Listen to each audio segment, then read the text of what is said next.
अस्सलाम वालेकुम। उम्मीद करता हूँ फिट होंगे, बेहतरीन होंगे, अपनी लाइफ अच्छे से एंजॉय करोगे। हम तीनों की तरह देवों के देव महादेव एपिसोड 151 और पार्ट 1 है। लाइक शेयर सब्सक्राइब कर दे। स्ट्रेट चलते हैं वीडियो की तरफ। मेरा नाम है मलिक शक्रारी पालो, मेरे साथ हैं Rana Mohammad Ali, Mohammad Sameer Khokhar. So guys let's start.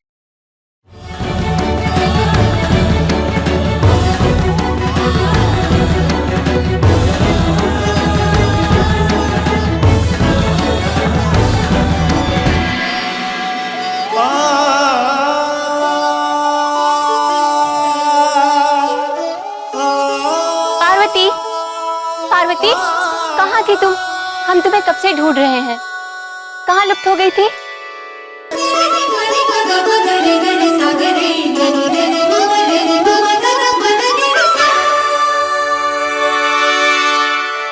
तुमने व्यर्थ ही मुझे ढूंढने का प्रयत्न किया जया। हम तो वहीं थे जहां हमें होना चाहिए,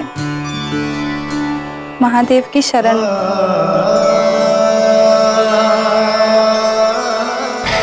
हाँ, भूल गई थी मैं कि जब से तुम्हें इस संसार का बोध हुआ है तब से तुमने महादेव को ही तो अपना पति माना है। संसार का बोध नहीं, जब से हमारा जन्म हुआ है तब से। वो तो ठीक है, परंतु तुम्हारा विवाह तो विंध्याचल के राजकुमार से होना निश्चित किया गया है ना?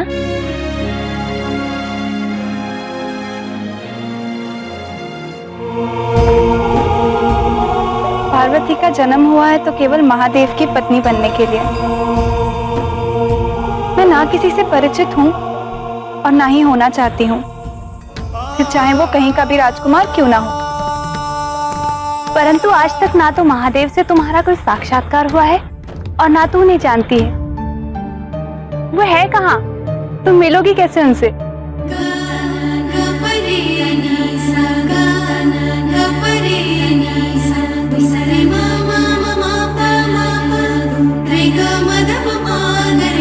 मैंने तो केवल महादेव से ही प्रेम किया है और उन्हीं की पत्नी बनूंगी।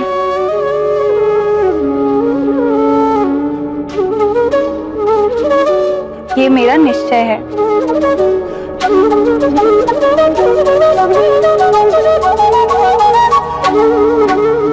और यदि वो ना आए मेरे पास तो मुझे ही उनके पास जाना होगा। परंतु तुम जाओगी कहाँ? मेरा मन कहता है कि वो यहीं कहीं हिमालय की इन श्रृंखलाओं में बसे हुए हैं। मैं उन्हें ढूंढूंगी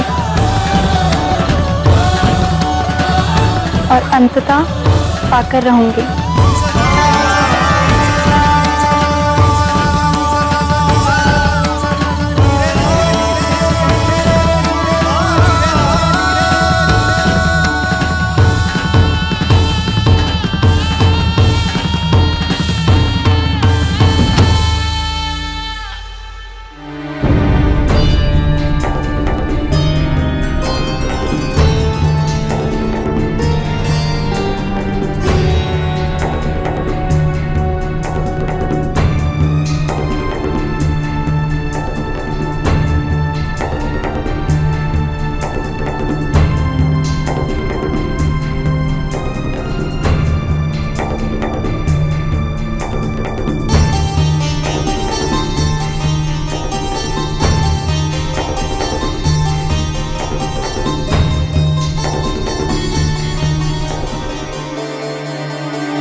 अब और ढूंढना व्यर्थ है।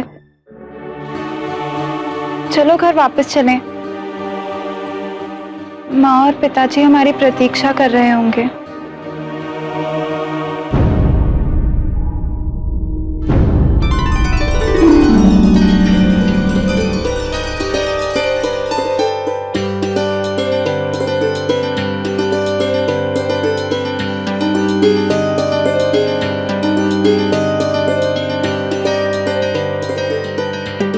राजकुमारी पार्वती, ये देखिए, मैंने आपके मन भावन फूलों को एकत्रित किया है।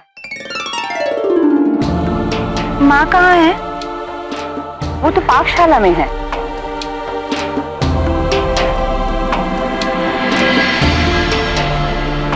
मैं राजकुमारी पार्वती का स्वभाव समझती हूँ। अधरों पे मुस्कान तो धर लेती हैं, किंतु भूल जाती हैं कि उनके नेत्रों से उनकी मनोदशा स्पष्ट हो रही है। आज अवश्य किसी बात ने व्यथित किया है उनको।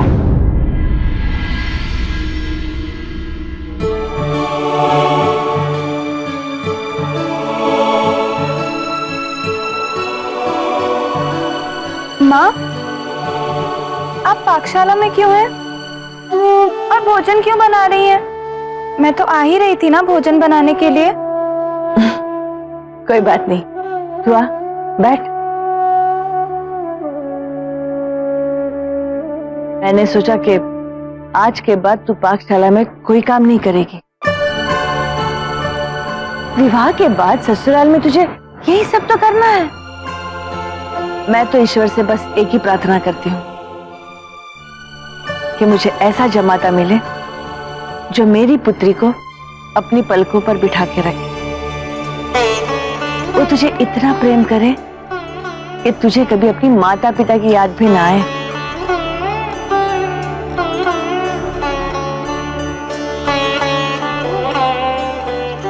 माँ, क्या पति का प्रेम ऐसा होता है? विवाह योग्य हुई है, अभी तक पति प्रेम के बारे में कुछ भी नहीं जानती। पति जीवन साथी होता है, पत्नी का घनिष्ठ मित्र होता है। पति पत्नी एक दूसरे की छाया होते हैं, एक दूसरे के पूरक होते हैं। अरे पगली, ये तो जन्म जन्मांतर का बंधन होता है। किंतु माँ, ये ज्ञात कैसे हो कि यही मेरा जीवन साथी है? जब वो तेरे सामने आएगा तब तुझे स्वयं आभास होगा। ऐसा आभास जो तुझे पहले कभी नहीं हुआ होगा, और साथ में ये अनुभूति भी हो जाएगी कि ऐसा आभास जीवन में दोबारा संभव ही नहीं है। किंतु मैंने तो महादेव को देखा ही नहीं, तो फिर ये आभास, ये अनुभूति कैसे होगी मुझे? क्या सोच रही है? माँ, क्या कभी जीवन में ऐसा होता है कि हम जिसकी कल्पना करें हमें वही मिल जाए?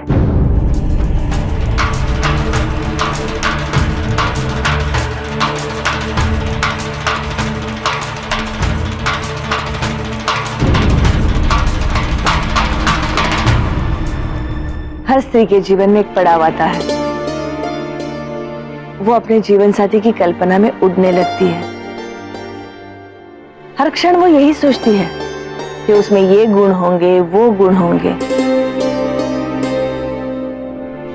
लेकिन पार्वती, कल्पना और यथार्थ में बहुत अंतर होता है। मैं तो बस इतना जानती हूं कि कल्पना को शीघ्र पीछे छोड़कर यथार्थ को अपना लो। जीवन सुखी और परिपूर्ण होगा।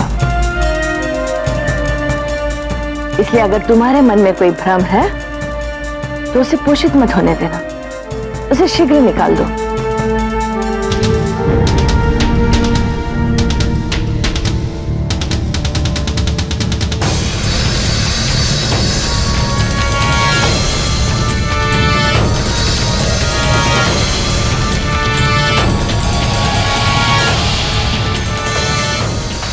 महाराज, आज एक गंभीर समस्या इस राज दरबार में आई है, जिसे नगरवासी तो संभाल नहीं पाए।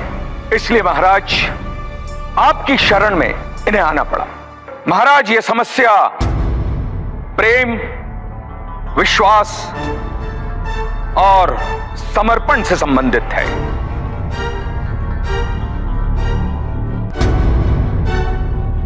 ये सज्जन सिद्धेश्वर है,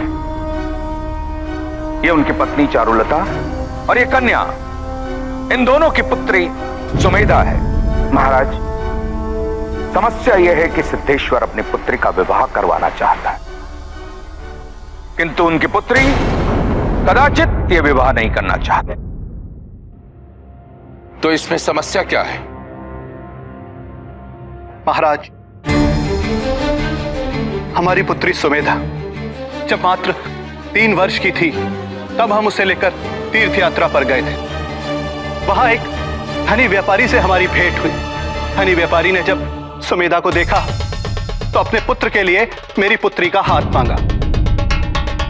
परिवार अच्छा था, इसलिए हमने भी हमारी पुत्री सुमेधा का वागदान करने का निर्णय लिया, इस आशा में महाराज की उस व्यापारी का पुत्र मेरी पुत्री के साथ ब्याह करे, उसका पति बने।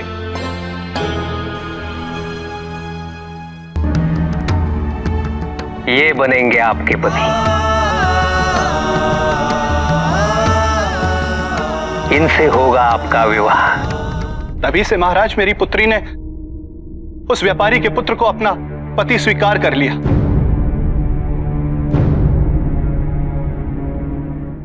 उनकी जवानी का दौर दौरा और उनकी सखियां जो हैं वो भी उनके साथ जवान हुई हैं और वो वहाँ पे क्या लें कि पूजा का सीन चल रहा था। लास्ट हमने जो देखा वहीं पे खड़ी थी और शिवलिंग के पास, और वो देख रही थी और उन्हें कह रही थी कि चलें, देर हो रही है और चलते हैं, लेकिन वो किसी और ख्यालों में और ख्वाबों में और उस चीज़ में है, क्योंकि वो जवानी का दौर दौर ही ऐसा होता है।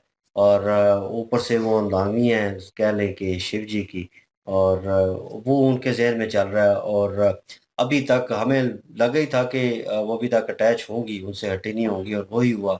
और वो अभी तक सोच रही हैं कि वो कहाँ पे होंगे, क्योंकि उन्होंने कहा कि जैसे उनकी सखी जो है वो कह रही थी उनसे कि ज़िंदगी को समझा है, और उन्होंने कहा जब ज़िंदगी को समझा नहीं है, जब से मैं पैदा हुई हूँ तब से मेरे में वो फीलिंग और वो चीज़ जो है वो है शिव जी के लिए। और मेरे ख्याल में उन्होंने कहा कि आपकी शादी तो राज्य के कोई और राज्य का है, उन्होंने जुबान दी हुई है जुबान इनके दी पिता है ने। उनके पिता ने, तो मतलब वो वहाँ पे हो चुकी है। और आप ये उन्होंने कहा कहाँ कहीं पे भी हो जाए मैं तो उनकी हूँ, मतलब उनका हृदय जो है उनके साथ जुड़ चुका है। और उन्हें लगा, उसी वक़्त महसूस हुआ कि हाँ। और वो जो सीन बीच में ही दिखाया गया जब वो बात कर रही थी, और वही जो है पहाड़ी दिखाई गई, गार दिखाई गई, जहाँ पे वो उनका वो त्रिशूल जो है बाहर रखा हुआ है, अंदर वो खुद लीन है उसमें समाधि में, और वो दिखाया गया, और बर्फ़ ढकी हुई है अभी।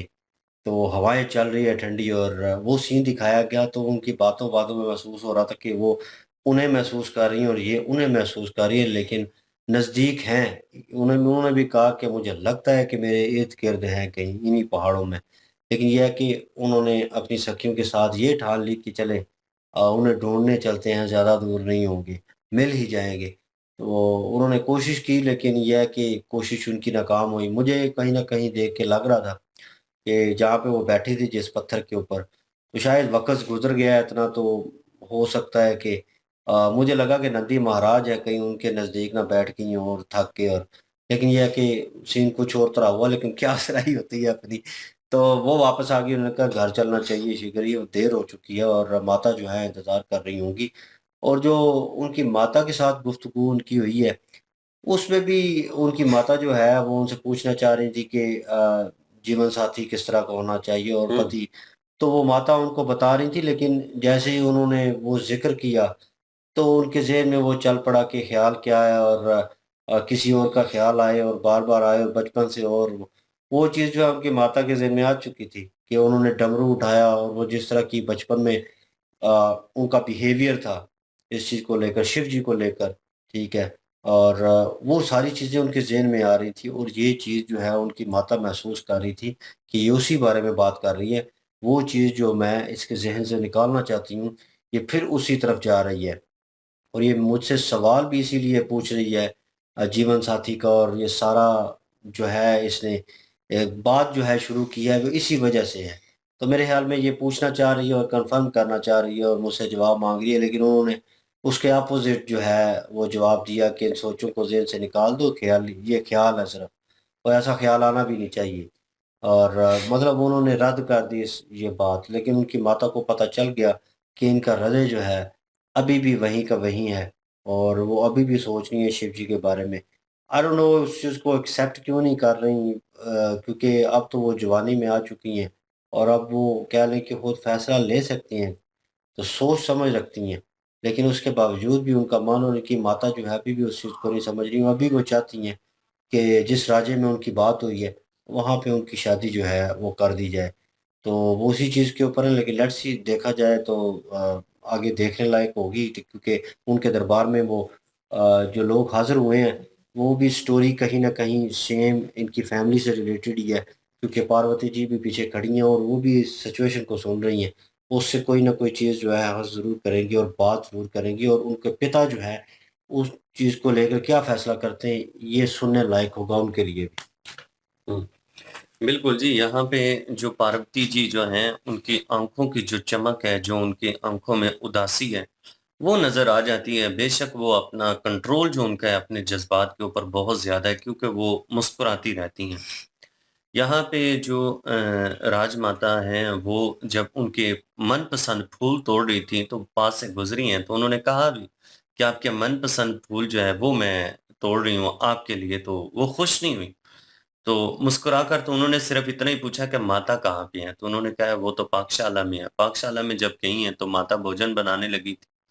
तो अपनी माता से कह रही थी कि मैं तो आने ही वाली थी, आप भोजन क्यों बना रही हैं? उन्होंने कहा आज के बाद आप कोई काम नहीं करेंगी, क्योंकि आपने ससुराल में जाके ये सारे काम करने हैं। तो मैं चाहती हूँ कि जितने दिन आप मेरे पास हैं वो आप आराम करिए। अब ये सारी कंडीशन जो है पार्वती जी बिल्कुल भी इस चीज़ के ऊपर विरोध भी नहीं कर रही और सोच भी नहीं है कि इस सारी कंडीशन को हैंडल किस तरह से करना है। और ये उनके हृदय में यकीन है इस बात को लेकर कि शिव जी के साथ उनका मिलन जो है वो अवश्य होगा और वो होकर ही रहना है, क्योंकि उन्होंने ये कह दिया कि मेरा अगर जो जन्म हुआ है वो शिव जी से मिलने के लिए ही हुआ है, इसके अलावा और कुछ भी नहीं है। अब जो कंडीशन उनके साथ चल रही है, सेम उसी तरह का मसला जो है वो एक महाराज के पास आ गए हैं और वो सारी चीज़ें पार्वती जी भी सुन रही हैं और वो साथ-साथ अपनी वो कथा जो बचपन की, वो उनको याद आ रही है कि किस तरह से उनके साथ भी ये बचपन में ये सारी चीज़ें हुई। ऋषि दधीची ने जब ये कहा था कि आपके पति जो हैं वो ये हैं, शिव जी की मूर्ति उन्होंने उनको दी थी, तो उन्होंने तब से शिव जी को अपना पति मान लिया था। अब सेम जो फैसला है, वो आया है। अब देखते हैं कि महाराज क्या निर्णय लेती हैं, क्या फैसला करती हैं? बिल्कुल जी। और वो वो बस शिव जी के ख्यालों में रहती हैं और वो किसी का भी ख्याल तक नहीं अपने दिमाग में आने देती, और ना ही उनके दिमाग में या दिल में उनमें कोई और बात आती है। तो जब उन्होंने ज़ाहिर है अपनी माँ के साथ भी इज़हार कर दिया, अपनी सखियों के साथ भी इज़हार किया हुआ है, और माँ से भी पूछ लिया कि जो है वो जिसकी कल्पना करते हैं क्या वो मिल पाएगा या नहीं। तो उन्होंने उनको समझ आ गई कि किनकी कल्पना कर रही हैं, ये महादेव जी की कर रही हैं, तो इसलिए उन्होंने कह दिया कि कल्पना नहीं करनी चाहिए, कल्पना से बेहतर है कि जो हकीकत में है उसको अपना लो और उसी की तरफ हो जाओ। तो वो एक किस्म की उसको उनको पता था कि अगर मैंने कहा कि कल्पना मतलब कि कल्पना वाले को कह दिया कि कल्पना को जो है अपनाना चाहिए, उनको उसको हकीकत बनाना चाहिए, तो फिर उनके लिए जो है मसला बनेगा। तो लेकिन ये है कि उन्होंने दूसरी साइड पे जवाब दे दिया कि जो हकीकत में है उसको अपना लो। तो मतलब कि जहाँ पे बात चली हुई है उसको अपना लो और ये कल्पना जो जिनकी कर रही हो उनका ख्याल जो है वो छोड़ दो। लेकिन जो है पार्वती जी उन्होंने तो बिल्कुल भी ख्याल नहीं छोड़ना और अपनी माता को भी मनाना है किसी न किसी तरीके। और लेकिन ये है कि आगे अभी वही वैसी ही स्टोरी सेम स्टोरी जो है सेम एक केस जो है वो सामने आया है। और वही बात है कि उनके पिता जो हैं अब क्या उस चीज़ पे फैसला देंगे, क्योंकि वो जो फैसला देंगे कल को वही फैसला अपनी बेटी के लिए भी देना पड़ेगा वही, क्योंकि सेम सिनेरियो जा रहा है वो। तो बहरहाल अभी आगे देखते हैं जी क्या होता है। बिल्कुल ये, और लाइक शेयर सब्सक्राइब कर दीजिएगा। इंशाल्लाह मिलते हैं नेक्स्ट वीडियो में। अपना ख्याल रखिएगा, दुआ में याद रखिएगा। तब तक के लिए अल्लाह हाफिज, पीस।